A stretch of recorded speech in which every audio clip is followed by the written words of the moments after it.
বয়স বাড়ার সাথে সাথে এই দোল খেলার যেন সময় সময় পরিবর্তন হয়েছে। ছোট্টবেলায় এক বালতি রঙগুলো দিত বাপি, সেটা নিয়ে একটা পিচকারি হাতে দাঁড়িয়ে পড়তাম। রাস্তা দিয়ে যে যেত দল বল মিলে, বন্ধুরা সবাই মিলে তাক করে করে সবাইকে বেলুন মারা, পিচকারি দিয়ে রং দেওয়া। হ্যাঁ, তারপর একটু বড় হলাম, তখন শুরু হলো আবির খেলা, সাথে পিকনিক, কোচিংয়ের বাইরে রং খেলা, কলেজ থেকে ফেরার পথে অনেকখানি আবির মেখে বাড়ি ফেরা। এমন আবির মাখতাম যে মেট্রো ওঠার সময় বলতো রঙগুলো ঝেড়ে তারপর ঢুকতে। তারপরে অফিসেও ছিল দোলের আগের দিন দোল খেলা। কিরকম ভাবে জানি সময়ের সাথে সাথে রঙগুলো আস্তে আস্তে পরিবর্তন হতে হতে এখন সব রং আমার কন্যা রত্নকে ঘিরে। ওই তো আমার জীবনের আসল রং।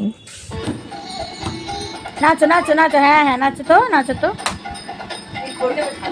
মনে নাচো, মনে রবীন্দ্র নৃত্য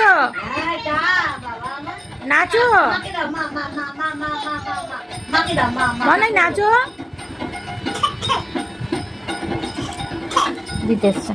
থ্যাংক ইউ মনে, এবার নাচো নাচো মা। হ্যাঁ হ্যাঁ নাচো নাচো, হ্যাঁ হ্যাঁ হ্যাঁ খুব সুন্দর খুব সুন্দর। ওকে কি রবীন্দ্র নৃত্য দেখাচ্ছি, ও জামা খোলা থেকে শুরু করছে। এই না, ওই ধরনের নাচটা নয় মা, আমি তোমাকে রবীন্দ্র নৃত্য বললাম। অসম্ভব মেয়েটা। এখন চলছে কোকোর লাঞ্চ টাইম। আমরা সবসময় চেষ্টা করি এই খেলাধুলার মাধ্যমে কোকোর লাঞ্চটা কমপ্লিট করবার, কারণ আমরা কোনো মোবাইল বা টিভির ব্যবহার রাখি না। জানি কাজটা অনেক সহজ হয়ে যায় তাতে, এতে অনেক ধৈর্য অনেক সময় লাগে, তবু লাগুক, মা হয়েছি, স্যাক্রিফাইস করবো না। এই তা দেখাচ্ছে মানে চাঁদ। অ্যাজ এ ডান্সার এই বসন্ত উৎসব আমার কাছে একটা আলাদা রকমের ইমোশন।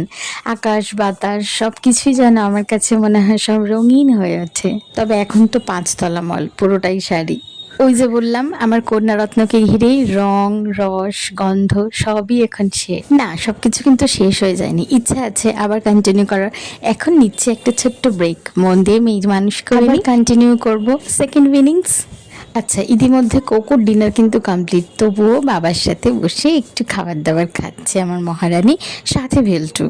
তো চলো তোমাদেরকেও জানাই গুড নাইট, দেখা হচ্ছে আবার কাল নতুন একটা ভিডিওর মাধ্যমে।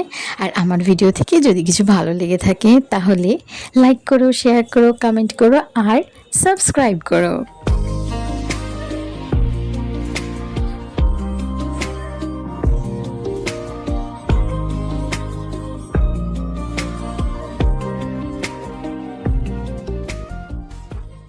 বয়স বাড়ার সাথে সাথে এই দোল খেলার যেন